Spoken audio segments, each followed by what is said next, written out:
The Broken Vows. Narrated by Isabella Monroe. They say your wedding day is supposed to be the happiest day of your life.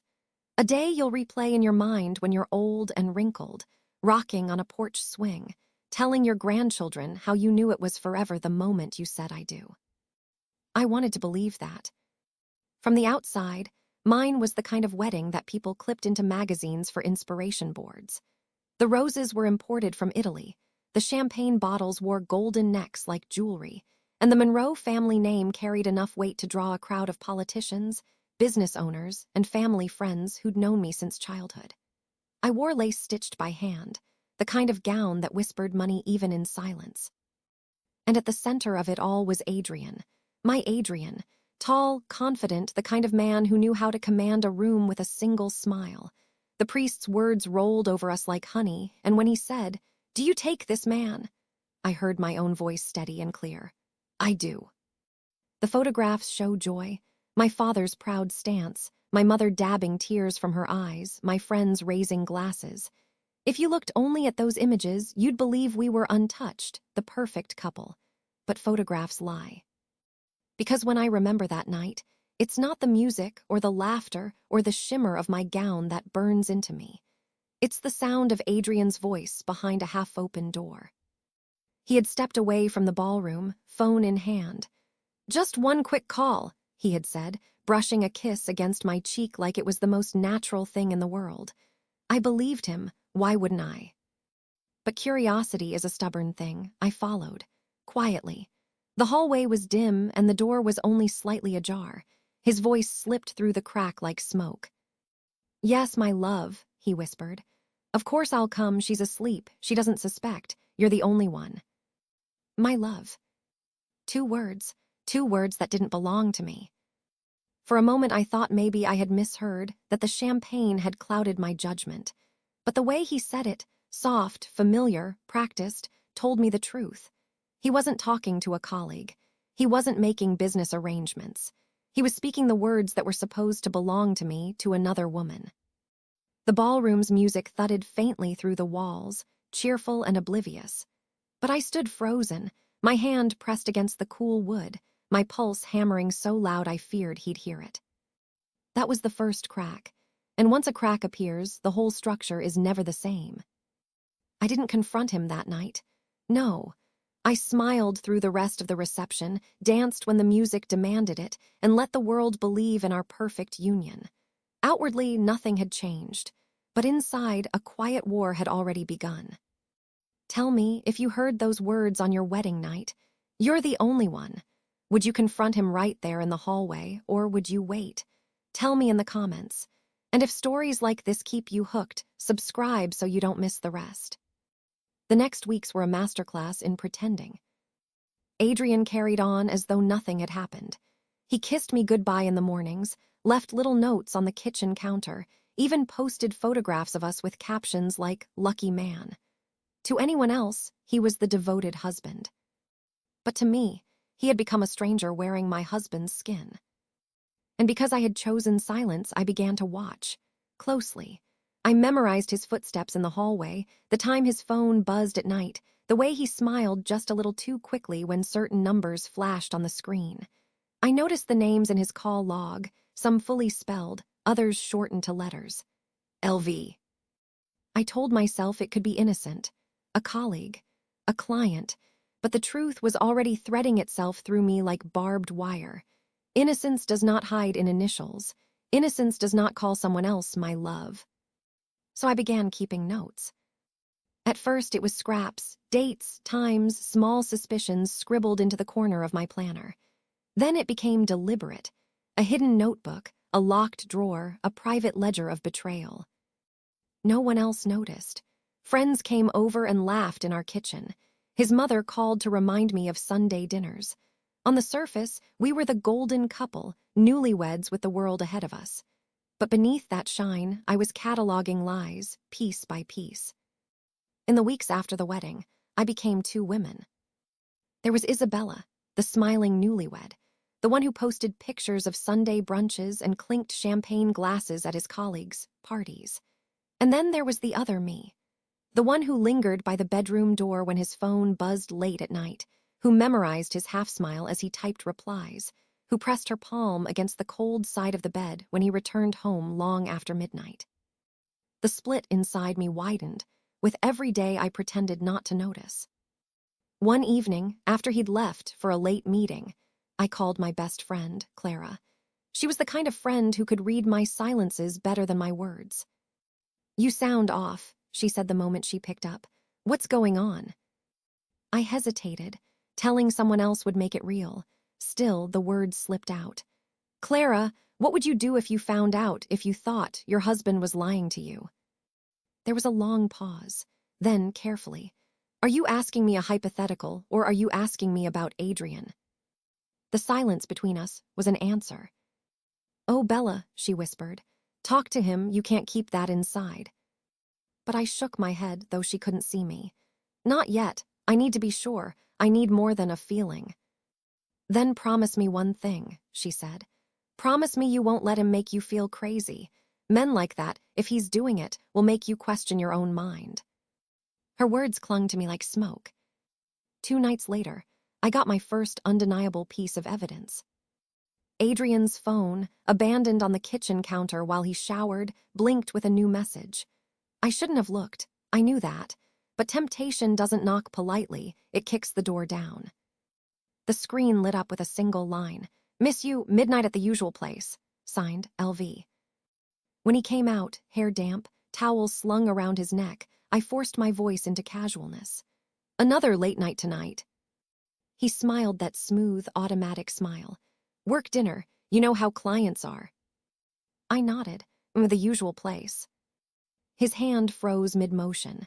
For half a second the mask slipped, then the smile returned, quick and practiced. "What do you mean?" "Nothing," I said lightly, turning back to the sink. "Just making conversation." That night I couldn't sleep. I lay awake, watching the shadows shift across the ceiling. When Adrian finally left, claiming his dinner ran late, I dialed Clara again. "I need someone," I whispered. "Not a friend, someone professional." She didn't hesitate. "A pie." "Yes, discreet, someone who won't gossip." She gave me a name, Tom Everett. Former cop, now private investigator. "He's quiet," Clara said.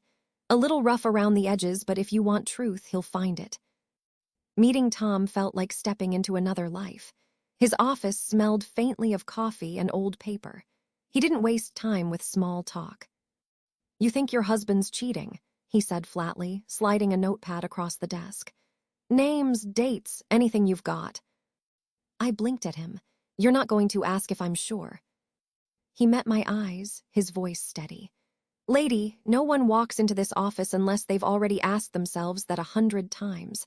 I don't deal in feelings, I deal in proof. You want it or not."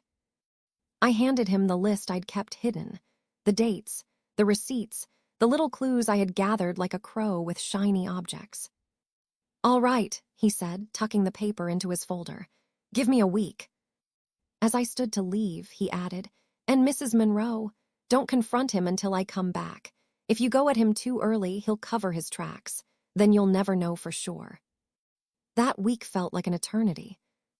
Adrian was sweeter than usual, bringing home flowers, booking a surprise dinner, even leaving me a necklace on the dresser with a note that said, "For my one and only." But sweetness tasted sour when you'd already glimpsed the rot underneath. At dinner, he lifted his glass to me. "To us." I clinked my glass against his and forced a smile. "To us." He studied me a beat too long. "You've been quiet lately. Everything okay?" My throat tightened. I wanted to scream, "Do you love her?" Instead, I asked, "Why the sudden necklace?" He chuckled. "Do I need a reason to spoil my wife?" I let my fork clink against the plate. "Sometimes people give gifts to cover something up." His eyes sharpened, just for a moment, then softened again. "You're overthinking things, Isabella. Relax." "Gaslighting," Clara's voice whispered in my head. "Don't let him make you feel crazy." When Tom finally called, his words dropped like stones. "I've got him," he said simply. "Photographs, hotel receipts, he's not being careful." I felt the world tilt, even though I had known. Knowing and knowing are different things. Bring it to me, I said. The envelope he handed me was thick. I sat alone at my kitchen table as I pulled out the photographs. Adrian's familiar silhouette entering a hotel. Adrian's arm around a woman, her hair falling in waves over her shoulders. Adrian's jacket draped over her as they hailed a cab. My hand shook, but I turned each page slowly, methodically, like a scientist examining slides. Proof. Cold, undeniable proof. That night, when Adrian came home, whistling as if the world had bent to his charm, I set one photograph face down on the table. Adrian, I said evenly, we need to talk. The morning after, I didn't bother making breakfast. Adrian came down in his usual suit, tie knotted sharp, whistling some jazz tune like the world owed him cheer. He stopped when he saw me at the dining table, a single photograph lying face up between us. He froze. His eyes darted to the picture, then to me. "What's this?" he asked. His voice was calm, but I could hear the steel under it. I kept my own steady. "You tell me." Adrian picked up the photo slowly, as though buying time. He studied it, then dropped it back on the table with a scoff. "Really, Isabella, you hired someone to follow me." The dismissal, cut sharper than any denial. "You're not going to deny it?" I asked, my fingers tightening around the chair's armrest. His smile was thin, practiced. "Deny what? That I have friends, that I meet people for business. You've turned into a paranoid wife, Bella. This is embarrassing." My voice shook, but I held my ground. "Business doesn't end with your arm around her. Business doesn't look like this." I tapped the photograph with my finger. He leaned forward suddenly, voice low and dangerous. "You don't understand how the world works. Do you have any idea how pathetic this looks? A grown woman, digging for dirt like some jealous teenager." Heat rushed to my cheeks. For a moment, doubt flickered. Was I pathetic? Was I overreacting? But then I remembered Clara's warning, Tom's grim face, the stack of evidence I had upstairs. I took a breath. This isn't about jealousy, it's about truth. And the truth is, you've been lying to me. Adrian leaned back, exhaling through his nose, as if disappointed in a child. "Truth? The truth is you've been neglected, so you've built a fantasy in your head. You want to play detective. Fine. But understand something, Isabella. I built this life. The house, the trips, the security, all of it. You don't get to throw it away over your insecurities." "Insecurities?" The word cracked out of me like a whip. "You think this is about me being insecure? You humiliate me. You spend nights with her while I'm sitting here alone. And you call that my insecurity." For a heartbeat, we stared at each other, two soldiers across enemy lines. Then Adrian's voice softened, almost tender. "Bella, you're tired, you've been stressed, maybe even imagining things. Let me take care of you. Let me fix this." He reached for my hand. I pulled back. "No, not this time." The warmth drained from his face. His eyes hardened. "Then what? What are you going to do? Run crying to your friend Clara? Divorce me? Good luck with that, you won't get far." His confidence was like a knife pressed against my throat. Sharp, threatening, but not yet cutting. I stood, my chair scraping against the hardwood. My voice was quieter than his, but it carried weight. "Don't test me, Adrian. You think you know me, but you don't. Not anymore." That afternoon, I met Tom again, the envelope of photographs still heavy in my bag. His office light was dim, the blinds drawn against the afternoon sun. He studied me as I sat. He didn't deny it, did he? I laughed bitterly. He tried, gaslighting, turning it back on me, calling me paranoid. Tom scribbled something on his notepad. "Classic. Means he's cornered. Men like him, they'll twist, they'll threaten, but they rarely admit. That's why we deal in evidence, not words." I pressed my hands flat against his desk. "So what now? I don't want just proof for me. I want to protect myself if this turns into war."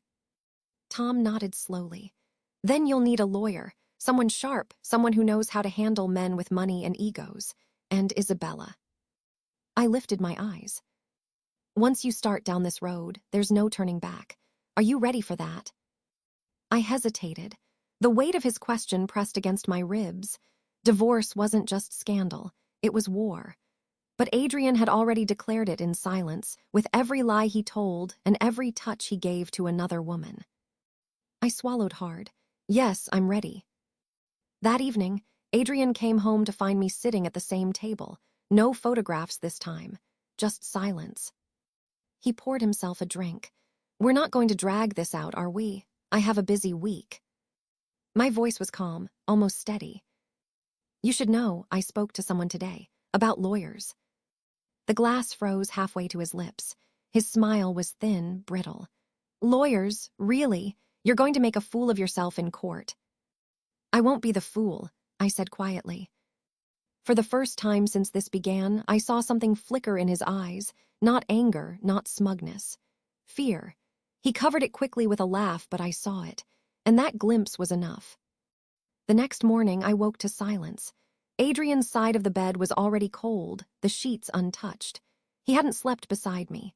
I found him downstairs, still in yesterday's clothes, the smell of scotch thick in the air. You talked to a lawyer, he said before I could even open my mouth. His voice was calm, too calm. I nodded. Yes, I did. He laughed once sharp. Do you think you'll win? Do you think anyone will believe you? I built this life, Isabella, everything. Without me, you're nothing.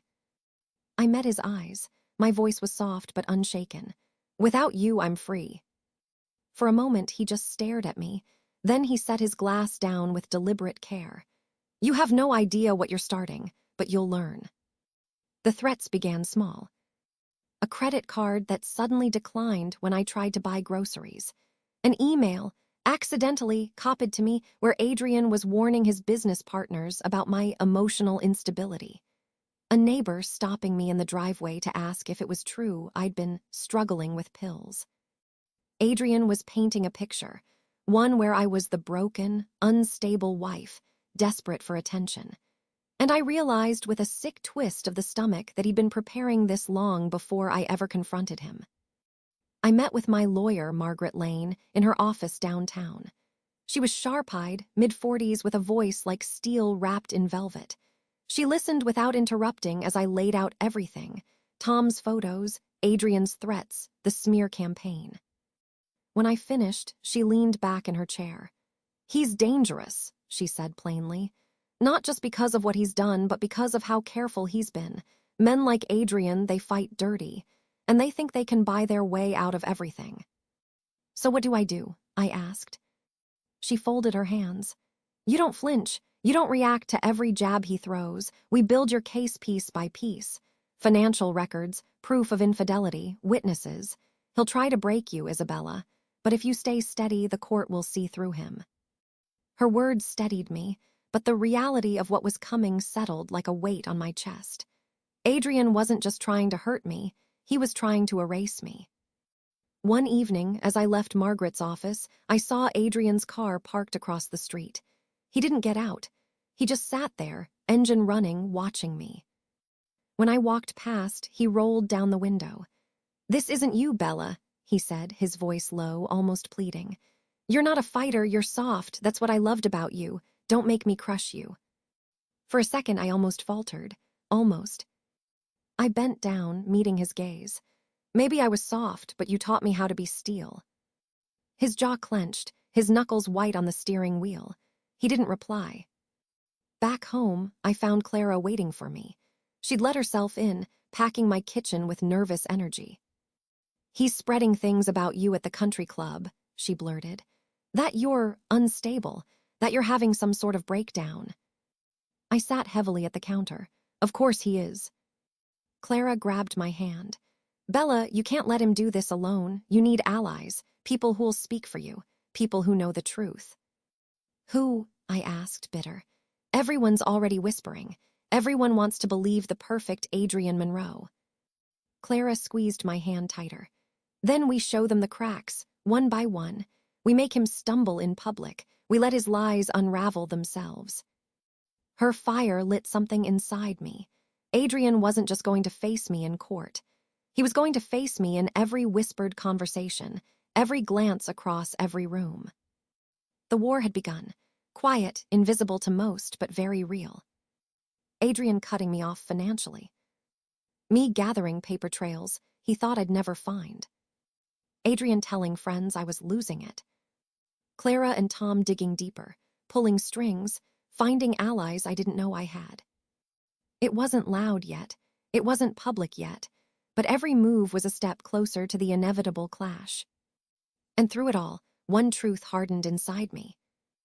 I had married a man who thought he owned me. Now, he was about to learn he never did. The first official blow landed in the form of a letter. Thick envelope, expensive cream paper, Adrian's attorney's name embossed at the top like a crown. Petition for dissolution of marriage on grounds of mental instability. My hands trembled as I read it, though not from shock, from fury. He wasn't just denying the affair, he was flipping the script, declaring me unfit, paranoid, prone to emotional outbursts. I sat across from Margaret the next morning, the petition spread between us. She tapped her pen against the desk, lips tightening. "This is a smear tactic," she said.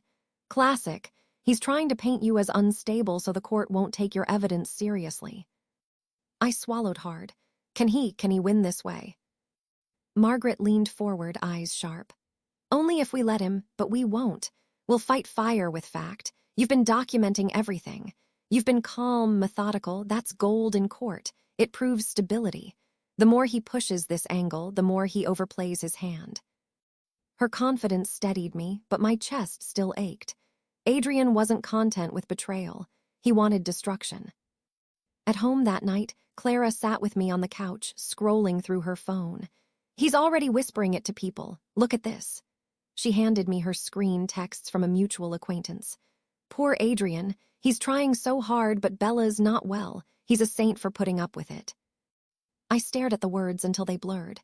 "He's rewriting me," I whispered. Clara's voice sharpened. "Then we write louder. Bella, you can't just defend yourself. You have to go on offense." 2 weeks later, the first court hearing. The room smelled of paper and old carpet. Adrian sat at the opposite table, perfectly groomed, his attorney, a slick man named Douglas Price, whispering in his ear. When he glanced at me, it wasn't anger in his eyes. It was amusement. Margaret leaned close to me. "Stay calm. Let them dig their own grave." The second court hearing came 3 weeks later. By then, Adrian had rearmed. Douglas Price entered with a new folder, thicker, heavier than before. He smiled at Margaret like a cat who'd already eaten the canary. "Your Honor," Douglas began smoothly, "we have additional testimony that will demonstrate Mrs. Monroe's instability. Several witnesses have come forward, friends of the couple, who can confirm her erratic behavior, her jealous fits, her late-night tirades." I froze. Friends. The first witness called was Diane, Adrian's sister. She walked in wearing pearls, lips pressed in a sympathetic pout. "Mrs. Monroe," Douglas asked her gently, "have you observed Isabella's behavior in the last year?" Diane sighed dramatically. "Yes, she's been volatile, accusing Adrian of things with no proof, calling me at all hours, crying, yelling. Once, she even threatened to ruin his life." My breath caught. I had never said those words, ever. Margaret stood. Objection, hearsay without corroboration. The judge frowned. "Sustained. Keep to observed facts, Ms. Monroe." But the damage was done. A few murmurs rippled through the room. Adrian caught my eye then, his lips twitching in the ghost of a smirk. That evening, I found Diane waiting in the driveway when I returned home. "You didn't have to lie," I said flatly, stepping out of the car. Her smile was small and poisonous. "You should have thought about that before dragging my brother's name through the mud. He's family, blood."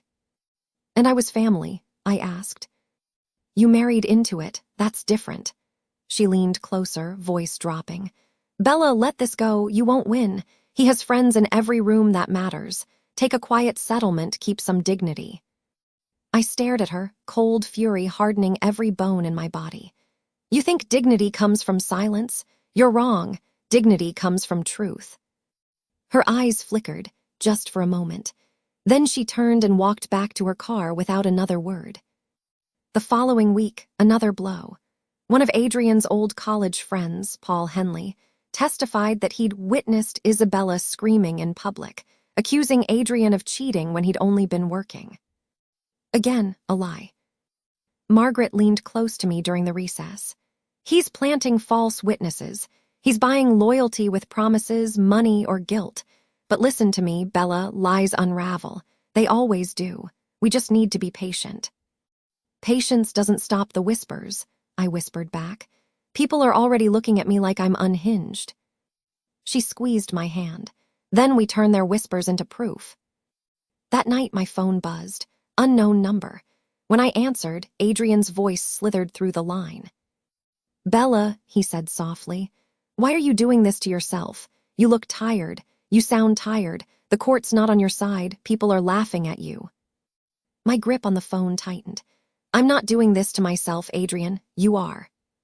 You still don't get it, he murmured. I can make this go away, all of it. We can settle quietly.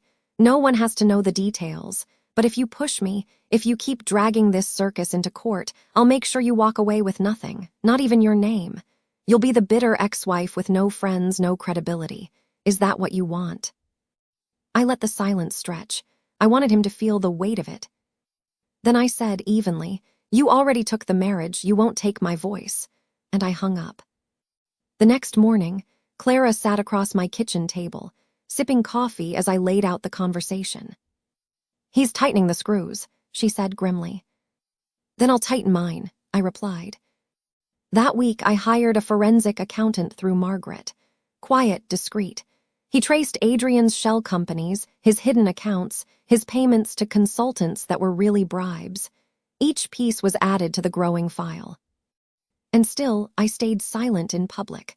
I let Adrian run his smear campaign, let him gather his army of false witnesses. Because Margaret was right. Lies unravel when you shine the right light on them. The gala invitation arrived a month later. A charity event Adrian chaired every year, filled with judges, donors, and reporters. His playground, his fortress. Clara stared at the embossed card in my hand. You're not seriously going, are you? Oh, I'm going, I said quietly. And I'm not going alone. It's time the light hit him where it hurts most, in front of the people who believe him. Margaret leaned forward. If you're going to do this, Bella, you need to be careful, precise. Once it's public, you can't pull it back. I nodded slowly, my hand resting on the thick binder of evidence I'd spent months building. I don't want to pull it back, I said. I want it to burn. The ballroom glittered that night. Crystal chandeliers dripped light onto polished marble floors, and the air hummed with the laughter of people who had never truly been tested. Adrian thrived here. This was his kingdom, the charity gala he had chaired for 7 years straight. I stood in the doorway, one hand resting on the small clutch that held a flash drive, a folded statement, and a backup printed photograph. The black dress I wore was simple but deliberate, sleek lines, quiet elegance. Not mourning, not desperation. Control. Across the room, Adrian was already in motion. Shaking hands, clasping shoulders, leaning close to listen with the charm that had always pulled people into his orbit. The crowd leaned toward him, their faces warmed by his glow. Clara touched my elbow. You still have time to leave, she murmured. I'm not leaving, I whispered back. Not this time. We entered together, and the air shifted just slightly.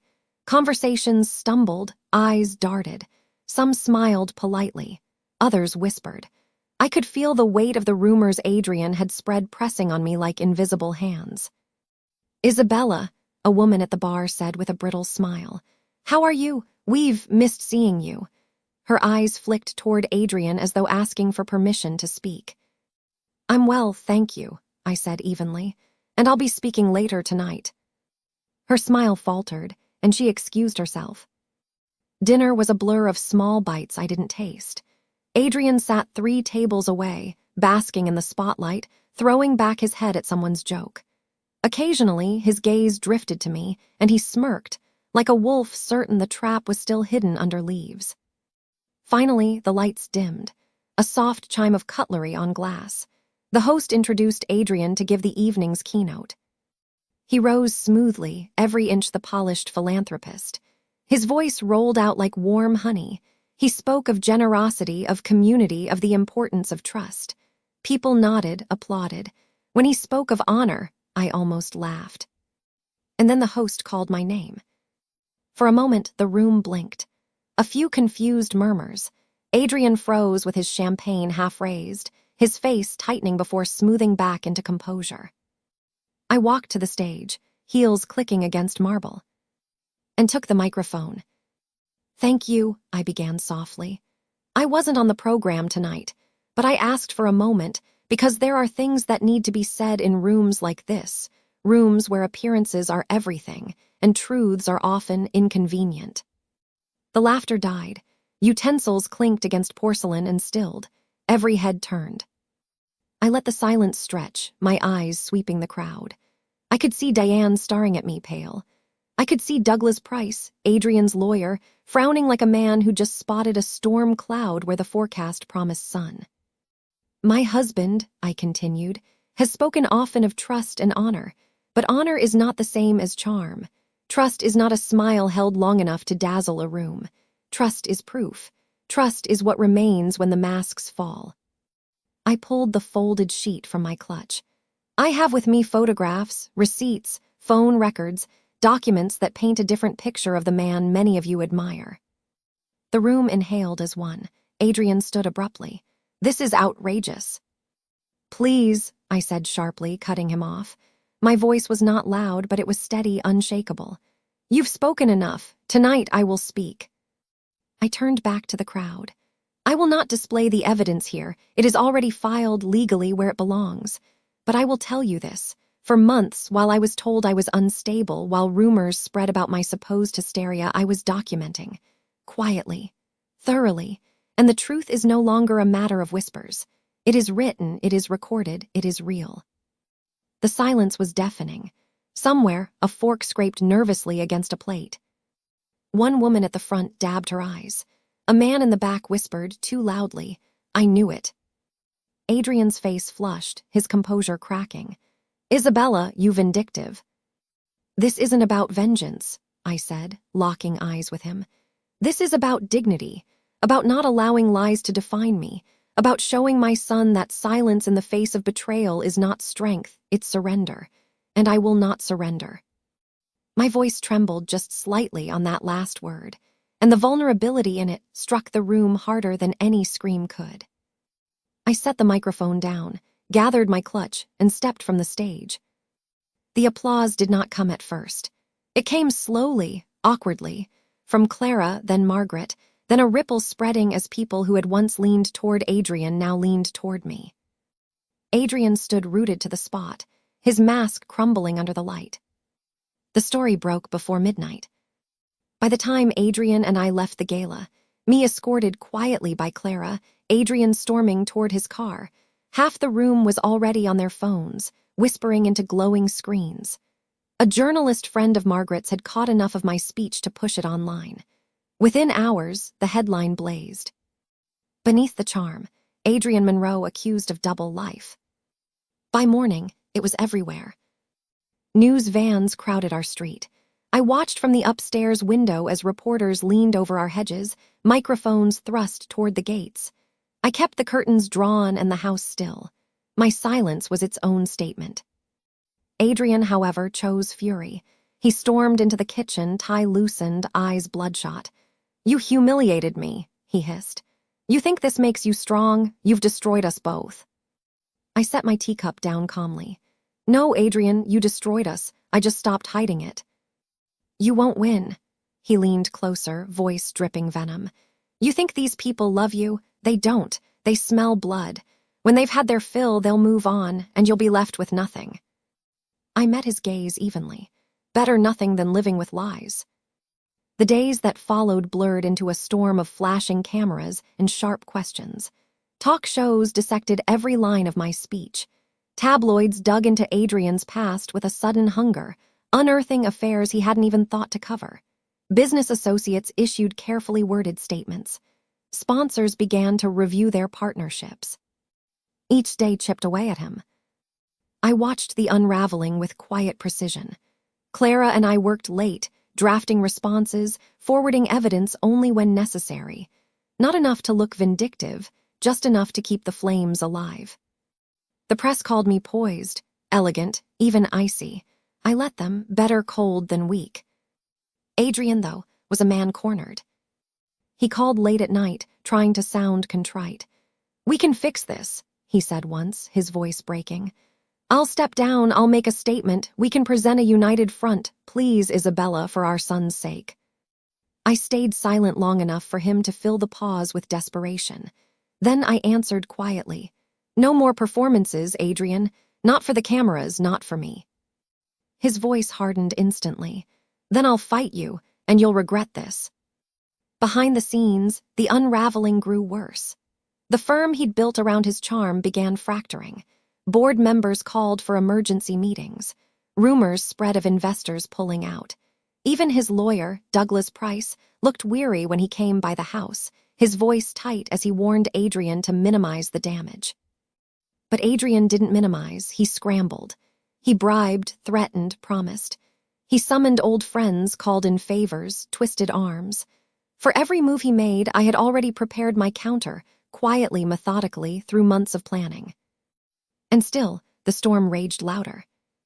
The press began framing it not as a scandal, but a trial of two characters. Adrian, the charming man of the people whose mask had slipped, versus Isabella, the dignified wife who refused to break. It was no longer just about betrayal. It was about credibility, about who would walk into court carrying truth and who would stagger in carrying ashes. The trial date loomed. Invitations arrived for pre-trial mediation. Adrian smirked when he handed me one, as if still certain of victory. But I'd already decided. Mediation was theater. The real stage was the courtroom. And there, stripped of cameras and charm, truth would have nowhere to hide. The Broken Vows, the trial begins. The courthouse smelled faintly of polished wood and nerves. I stepped through the heavy double doors, heels clicking against the marble floor, the sound echoing in the sudden hush. Heads turned. Journalists, family friends, even former neighbors who had once praised Adrian's charm now leaned forward, eyes hungry for the drama to unfold. I held my chin high, the black dress I'd chosen simple, dignified, armor-stitched from quiet strength. At my side walked Margaret, unyielding as ever, and Clara, carrying the neat stack of files that contained the map of Adrian's downfall. Then he entered. Adrian Monroe. Even disgraced, he radiated that same polish he'd once used to disarm boardrooms and seduce strangers into trust. His suit was immaculate, his tie a precise Windsor knot, but his eyes, those betrayed him, restless, sharp, searching for control in a room where it had already slipped through his fingers. Gasps rippled when his gaze locked on mine. For a heartbeat, it was as if no one else existed, just us, the wreckage of what had been, and the silent audience waiting to see which of us would break first. He smiled, that familiar, infuriating smile. Smooth, charming, a mask of ease. I saw the strain in it, the twitch at the corner of his jaw. He was performing for them and for himself. I did not smile back. The bailiff called for order. "All rise." The judge entered, robes flowing, eyes already weary of the circus this case had become. We rose. Adrian's lawyer, Douglas Price, leaned in to whisper something to him. Adrian nodded, feigning calm. I clasped my hands in front of me and breathed deeply. The storm outside these walls had been loud and merciless, but in here, this was the reckoning. As we took our seats, whispers floated through the gallery. I caught fragments. "She looks so composed. Do you think she'll testify?" "I heard he's got witnesses lined up, friends, business partners." The judge's gavel struck once. This court is now in session. Adrian glanced at me one last time, eyes gleaming with challenge. I leaned slightly forward, my voice low enough that only he could hear. "This is where your mask ends." For the first time, his smile faltered. The Broken Vows, opening arguments. The courtroom hushed as Douglas Price, Adrian's lawyer, rose. He was tall, silver-haired, with the air of a man who enjoyed his own voice a little too much. He straightened his cuffs, glanced toward the gallery as though they were his private audience, and then walked deliberately toward the jury. "Ladies and gentlemen," he began, his tone dripping with practiced sincerity, "today you will hear a story that sounds like it belongs in a novel. But we are not here for fiction. We are here for truth." He paused, letting the words hang. "My client, Adrian Monroe, is a respected businessman, a husband, a man who has devoted years of his life to building not only his career but his family. And yet, he stands here accused of betrayal, lies, and misconduct. By whom? By his wife, Isabella Monroe, a woman who, tragically, has allowed suspicion and resentment to turn into vengeance." A murmur stirred in the gallery. I kept my face still. Douglas leaned one hand lightly on the jury rail, lowering his voice as though confiding a secret. "Yes, Adrian had meetings. Yes, there were trips, dinners, business dealings that might appear unusual to an untrained eye. But ladies and gentlemen, appearances can be manipulated. And who is doing the manipulating? The very woman who now sits across from him, hiding malice behind composure." He gestured toward me, calm, poised, seated with Clara and Margaret flanking me. His attempt to provoke failed. My face was still stone. "Over the coming days, you'll hear from people close to the Monroes. Friends, colleagues, acquaintances. You'll hear how Isabella's paranoia grew, how she confided in others about her distrust, how she even hired strangers to dig up dirt on her husband, crossing lines of privacy and decency. You'll see how her obsession painted ordinary business with sinister colors. This is not the story of a cruel man betraying his wife. This is the story of a woman who could not bear to share the spotlight, who sought to destroy what she could not control." He smiled faintly, rehearsed warmth. "At the end of this trial, I am confident you will see the truth, that Adrian Monroe is not the villain in this tale, but the victim of a vendetta." He returned to his seat, adjusting his cuffs once more like a man dusting off applause. Now it was Margaret's turn. She stood slowly, deliberately, the soft scrape of her chair against the floor cutting through the silence. Her black suit was plain, almost severe, and she carried no theatrics in her movement, only purpose. She walked to the jury box, her gaze steady, her voice measured. "Ladies and gentlemen of the jury," she began, "you've just heard a performance, and over the next several days you will see the difference between performance and proof." Her tone was calm, cool, almost gentle. She let the silence hang for a moment before continuing. "This case is not about paranoia. It is not about vengeance. It is about promises made and broken. It is about trust eroded, not by suspicion, but by actions. Actions documented in photographs, in receipts, in messages written in Adrian Monroe's own hand." She stepped closer, lowering her voice slightly, inviting them to lean in. "You will see the evidence, not speculation, not rumor, evidence. Records of late-night hotel stays charged to joint accounts. Photographs of Mr. Monroe entering apartments with another woman. Messages where he calls her, not his wife, but my love. These are not inventions of Isabella Monroe. They are the documented truth of Adrian Monroe's choices." Margaret's eyes swept the jury, steady as stone. "And you will hear from witnesses, not those handpicked to repeat a story, but those who saw, who heard, who documented.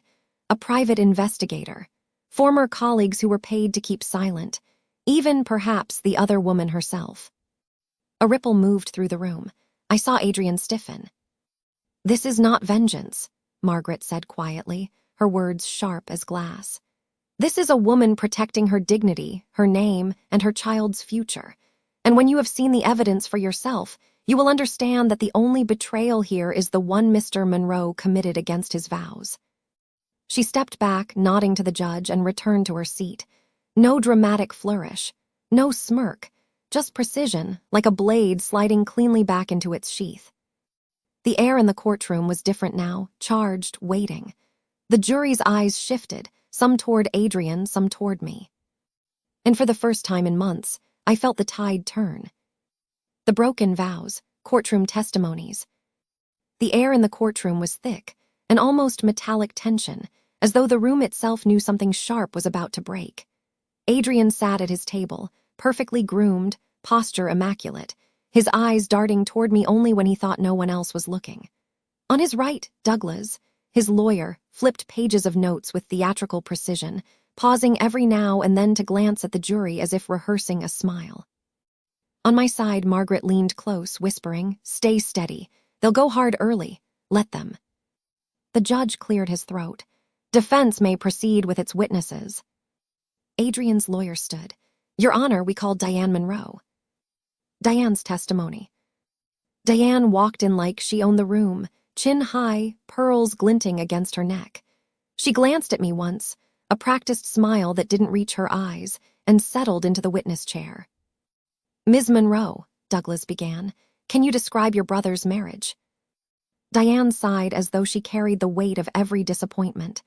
"Adrian has always been the steady one. Isabella," she struggled. "She was suspicious, controlling. She often accused him of things without reason." A few jurors shifted, their pens pausing. Douglas pressed on, gentle, coaxing. "So you'd say Adrian was patient with her?" "Endlessly patient," Diane said, her voice soft with practiced pity. "He tried, truly, but Isabella never trusted him." I felt my hands tighten in my lap. Margaret's pen scratched once across her pad before she rose, smooth and deliberate. "Ms. Monroe," Margaret began, her tone almost kind, "how often did you visit the Monroes' home?" "Oh, frequently." "Frequently," Margaret echoed, tilting her head. "Would you say once a week?" Diane hesitated. "No, not that often." "Once a month?" "Closer to that, yes." Margaret smiled faintly. "So, in reality, you saw them, perhaps a dozen times in a year." Diane shifted. "That sounds about right." Margaret lifted a sheet of paper. "And yet, in those few visits, you felt equipped to testify about the intimate daily workings of their marriage." Diane bristled. "Adrian confided in me. He trusted me with the truth." "Indeed," Margaret said softly. "Truth, like this." She held up a screen capture projected onto the courtroom monitor. Texts between Diane and Adrian. "Be careful, Adrian. You're getting reckless. Someone will see you with her." The words hung in the air like a blade. Margaret's voice cut through. "So you weren't concerned about Isabella's paranoia, were you, Ms. Monroe? You were concerned your brother might be caught." A flush spread up Diane's neck. The jury's eyes flicked between her and Adrian.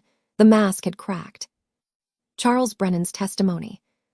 Charles entered with the confidence of a man who thought his tailored suit would do half the work for him. Douglas asked about Adrian's work life, and Charles dutifully described long nights, demanding clients, endless dinners. "Adrian was always professional," Charles said smoothly. "If he stayed in a hotel, it was for the convenience of the business, nothing more." Margaret stood, hands clasped behind her back. "Mr. Brennan," she said, "could you name for the jury the client Adrian met at the Ritz-Carlton on June 14th? Charles blinked. "That was a private consultation, confidential." Margaret's eyebrow arched. "Confidential? I see. Then perhaps you could explain why there is no record of such a meeting in the company logs. In fact," she tapped her folder, "Adrian filed no reports for any of the so-called client dinners you've described." Charles shifted, his gaze flickering to Adrian. Margaret took a step closer. "I'll help refresh your memory. June 14th, Adrian checked into the Ritz at 9:17 p.m. He purchased a bottle of wine, 2 glasses, room service for 2. No clients, just companionship. Unless, of course, you'd like to correct me." The silence was thunderous. Charles cleared his throat but said nothing. Elaine Winters, testimony. Elaine was next. A family friend, carefully chosen. Her eyes were downcast, her hands folded like a woman reluctantly dragged into a storm. She testified I had been unstable, that I had ranted to her about Adrian long before any proof, that I once swore I'd ruin him if he betrayed me. Her words stung, but I sat still, breathing evenly. Margaret rose, her tone like silk hiding steel. "Ms. Winters, did you receive $15,000 from Monroe Enterprises 6 weeks ago?" Elaine's head jerked up. "What? No." The monitor lit again, a bank transfer. The date, the amount, the sender. Would you like to explain this payment? Margaret asked, her voice quiet but devastating. Elaine's mouth opened, closed. A murmur ran through the jury box. Her testimony collapsed like wet paper. Adrian Monroe's testimony. Finally, Adrian took the stand. He looked immaculate, calm, the very picture of a wronged man carrying himself with dignity. Did you love your wife? Douglas asked. Yes, Adrian said softly. I still do. But Isabella's obsession, her mistrust, she invaded my privacy, hired someone to follow me. What kind of marriage survives that? His voice was low, persuasive. Some jurors leaned in. He almost had them. Margaret stood, papers in hand. Mr. Monroe, these messages, you're my only love, she'll never know, were those to a client. Adrian didn't flinch. Role-play, a technique. Some clients require emotional nuance. Margaret's tone sharpened. Then why use your personal credit card for the Ritz suite? Why sign the check in yourself? The jury's pens moved furiously. Adrian hesitated just long enough. His composure thinned. Lena Vale's testimony. When Lena entered, the room went still. She looked fragile, her eyes rimmed red, but her voice, when it came, was steady. Yes, I was involved with Adrian, she said, her gaze sliding toward me once before fixing on the floor. I believed him when he said his marriage was over. We stayed at hotels, we traveled together. He told me I was the only one. Douglas tried to shred her, suggesting she wanted attention, that she was bitter. But Lena's voice didn't break. I didn't come here for revenge, she said simply. I came because Isabella deserves the truth, and because I believed his lies too. Her words cracked something in the jury's armor. Tom, the investigator. Tom's testimony was almost boring in its precision. Dates, times, photographs, receipts. But the monotony was the point. Each fact was a nail. Each timestamp, a coffin lid closing. Douglas accused him of being a paid spy. Tom didn't blink. Yes, I was paid, he said. But photographs don't lie, receipts don't lie, the truth doesn't care who funds it. By the time Tom stepped down, the tide had shifted. Adrian's polished image was splintered, his allies discredited, his mistress exposed, his denials buried under evidence. The press outside was already buzzing. Reporters scribbled. Cameras clicked. What had begun as the vengeful wife case was now being whispered as the collapse of Adrian Monroe. And yet, I knew this wasn't the end. The next moves would be in the words. The closing arguments, where Douglas would try to salvage the wreckage, and Margaret would weave every thread into one undeniable truth. The broken vows, closing arguments. The judge's gavel struck once, echoing off the high ceilings. Ladies and gentlemen of the jury, we now proceed to closing arguments. Counsel for the defense, you may begin. Douglas rose slowly, buttoning his jacket as though the weight of the world rested neatly on his shoulders. He paced before the jury box, his voice warm, almost fatherly. Marriage, he began, is messy, imperfect, and sometimes when hearts grow weary, suspicion becomes poison. My client, Adrian Monroe, sits here today not because he is guilty of betrayal, but because his wife, once loving, now consumed by vengeance, chose to drag him into the public square and call it justice. He stopped, turning to look directly at me, his eyes narrowing just enough for the jury to catch it. Isabella hired spies. She intercepted private messages. She invaded his life. Dissected his every move. What kind of husband could endure such scrutiny without cracks forming? What kind of marriage could survive such mistrust? She didn't want reconciliation. She wanted retribution. A few jurors shifted, leaning back, weighing his words. Douglas leaned on the podium, his voice dipping low. Yes, mistakes were made. Perhaps Adrian sought comfort in another's company. But what does that prove? That a man under siege in his own home reached for human connection when his wife shut him out. Is that a crime? Or is this, he gestured toward me, the theater of a scorned woman determined to destroy the man she once vowed to love? He straightened, letting the silence linger. Do not let bitterness masquerade as truth. Do not let vengeance wear the mask of justice. See this for what it is. Thank you. Douglas sat, smoothing his tie with quiet satisfaction. Adrian's jaw tightened in a practiced display of restraint. The judge turned. "Prosecution, you're closing." Margaret rose with unhurried grace. She carried no stack of notes, only a single folder. She walked to the center of the room, her heels sharp against the marble floor. "Marriage," she began softly, echoing Douglas's opening, "is indeed imperfect. But imperfection does not excuse deception, and betrayal is not a crack, it is a choice." Her gaze swept across the jury, steady and piercing. "They would have you believe Isabella is a vengeful wife, that she sits here out of spite, inventing a world of lies. But what did you see? You saw witnesses bought with money. You saw friends coerced into half-truths.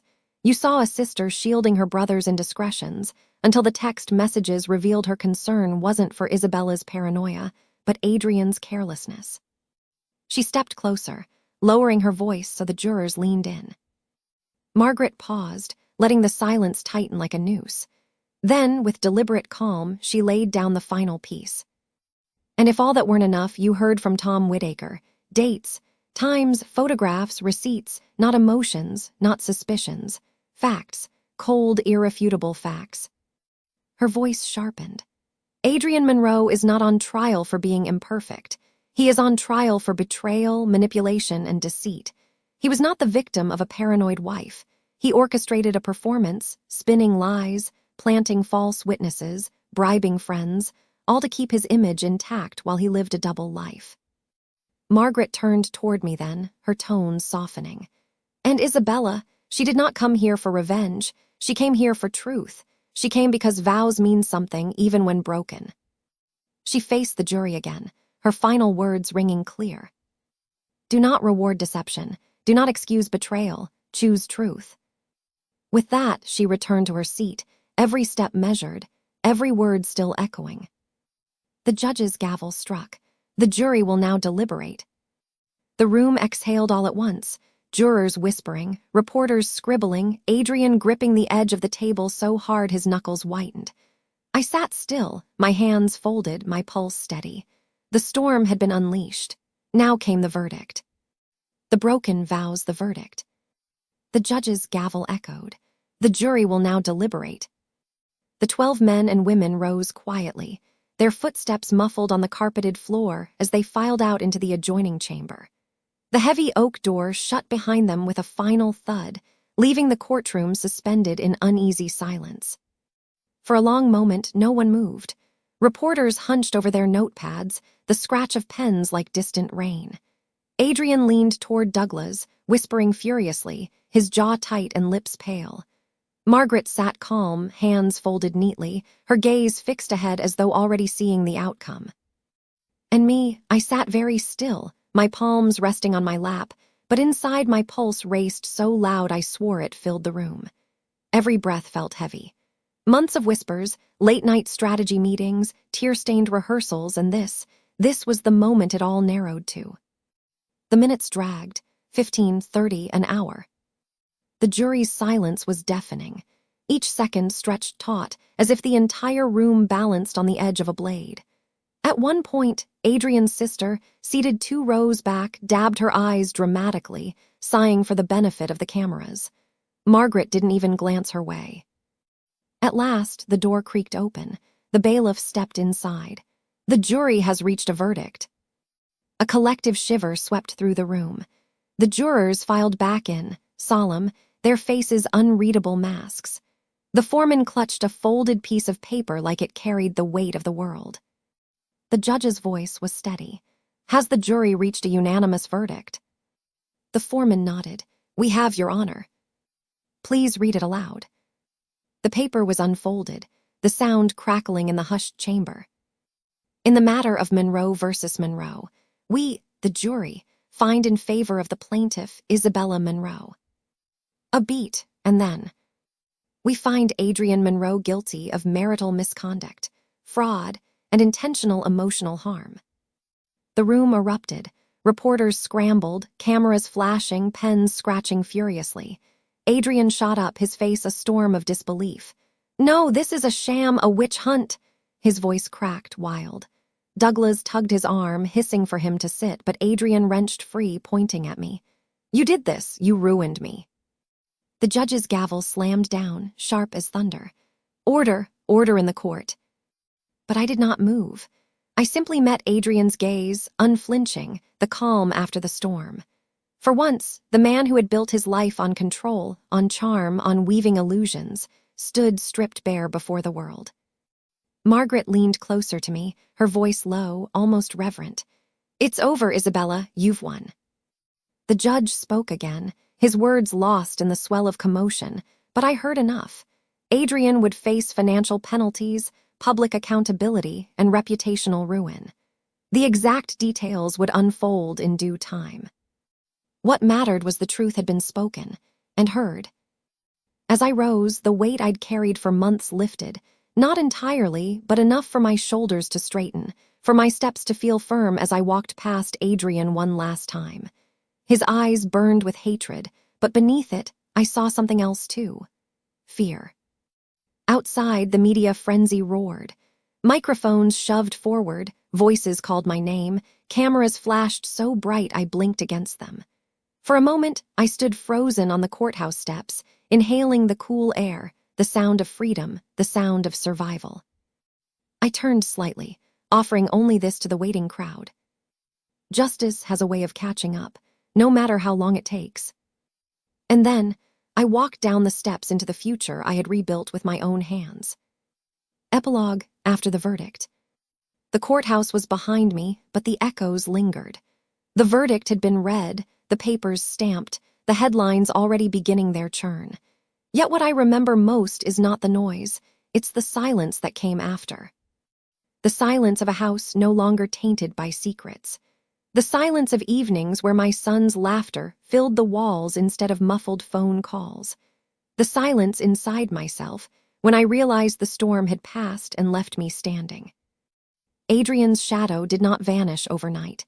His name still appeared in the news. His allies still muttered about injustice, about wives who forget their place. But those words could not hurt me the way they once did, because I had walked into the fire and carried proof in my hands. And here's the truth. Survival isn't loud. It's not always the courtroom applause or the headlines. Sometimes it's quieter.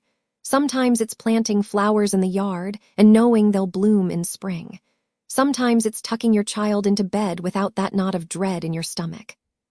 I won, but the real victory was never just about beating Adrian.